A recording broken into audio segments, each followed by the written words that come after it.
भारत के सबसे तेज रफ्तार शहरों में से एक मुंबई, जहां हर इंसान किसी न किसी दौड़ में भाग रहा है।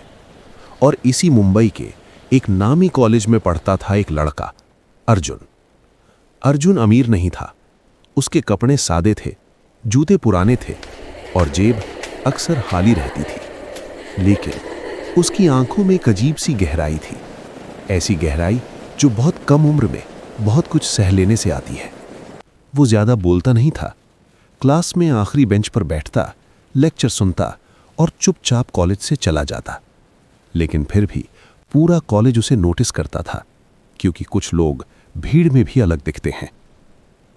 कॉलेज में थी एक लड़की, मीरा, कॉलेज की जान, खूबसूरत, कॉन्फिडेंट और पढ़ाई में भी टॉपर। उसके आसपास हमेशा भीड़ रहती थी, लेकिन मीरा की नजर बार बार एक ही इंसान पर जाती थी, अर्जुन। मीरा देखती थी कि कैसे अर्जुन दूसरों की मदद करता है बिना दिखावे के। वो देखती थी कि कैसे लोगों के मजाक पर वो मुस्कुरा देता है, लेकिन बदले में कुछ नहीं कहता। मीरा को उसकी खामोशी बहुत कुछ कहती हुई लगती थी। और फिर आया इस कहानी का सबसे जहरीला नाम, कबीर मल्होत्रा। अमीर बाप का बेटा, घमंड उसकी नसों में था।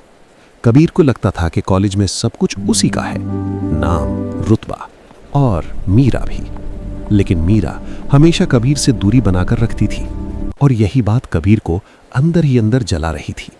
जब उसे पता चला कि मीरा अर्जुन से बात करती है, तो उसकी नफरत खुलकर बाहर आने लगी।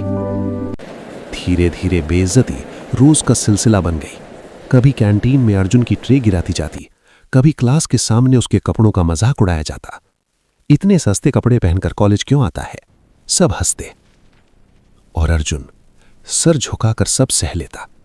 मीरा कई बार कुछ कहना चाहती थी, लेकिन अर्जुन इशारों में उसे रोक देता, क्योंकि उसे लगता था मेरी लड़ाई मेरी है, तुम्हें इसमें नहीं घसीटना चाहता। अर्जुन का अतीत भी आसान नहीं था। उसके पिता एक बड़े बिजनेस परिवार से थे, लेकिन जब उन्होंने गलत कमाई का विरोध किया तो उन्हें घर से निकाल दिया गया। कुछ साल बाद बीमारी ने उनकी जान ले ली। अब अर्जुन अपनी माँ के साथ एक छोटे से कमरे में रहता था। माँ ट्यूशन पढ़ाती थी और अर्जुन कॉलेज के बाद पार्ट टाइम जॉब करता था। हर दिन थकान, हर दिन संघर्ष, लेकिन चेहरे पर कभी शिकायत नहीं। और फिर आया वो दिन, प्रेजेंटेशन का दिन। अर्जुन पूरी रात जागकर तैयारी करके आया था। जब वो क्लास के सामने बोलने खड़ा हुआ, तभी पीछे से कबीर की आवाज आई, सर, इसे बोलने दीजिए, देखते हैं गरीबों की इंग्लिश कैसी होती है। पूरी क्लास हंस पड़ी। अर्जुन के हाथ कांपने लगे। तभी कबीर ने उसके लैपटॉप पर कॉफी गिरा दी। फाइल बंद, डेटा खत्म। अर्जुन बिना कुछ बोले क्लास से बाहर निकल गया। कॉलेज के बाहर तेज बारिश हो रही थी। अर्जुन बस स्टॉप पर बैठा भीगता रहा। न उसे बारिश की परवाह थी, न लोगों की नजरों की। तभी मीरा वहां पहुंची। उसने चुपचाप अपना दुपट्टा अर्जुन के सिर पर रख दिया और बोली, रोना गलत नहीं है, लेकिन खामोशी में सब सह लेना गलत है। उस दिन अर्जुन पहली बार किसी के सामने खुलकर रोया। कुछ दिन बाद अर्जुन के फोन पर एक अनजान कॉल आया। हेलो, क्या मैं अर्जुन शर्मा से बात कर रहा हूँ? Yes, speaking. Ji, Who's this? आपसे मिलना जरूरी है। ये आपके पिता से जुड़ा मामला है। Good. What are the next अगले steps? दिन अर्जुन एक वकील के चेंबर में बैठा था। Good. What are the वहां next एक steps? बुजुर्ग आदमी था। उसने अर्जुन को देखा और कहा, तुम बिल्कुल अपने पिता जैसे हो। फिर जो सच्चाई सामने आई, उसने अर्जुन की पूरी दुनिया हिलाकर रख दी। उसके पिता असल में एक बहुत बड़ी कंपनी के लीगल वारिस थे।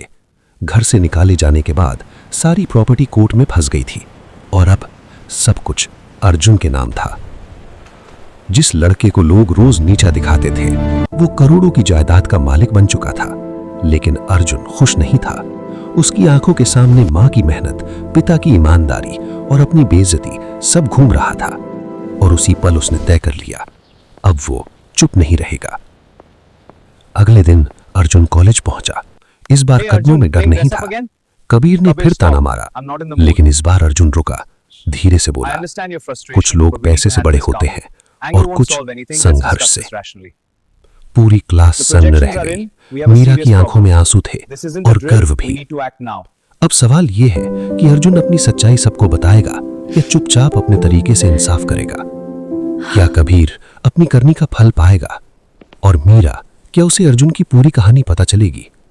अगर आप जानना चाहते हैं इस कहानी का अगला हिस्सा तो कमेंट करें, वीडियो को लाइक करें और सब्सक्राइब करके जुड़े रहिए हमारे साथ, क्योंकि अगला पार्ट और भी ज्यादा जबरदस्त होने वाला है।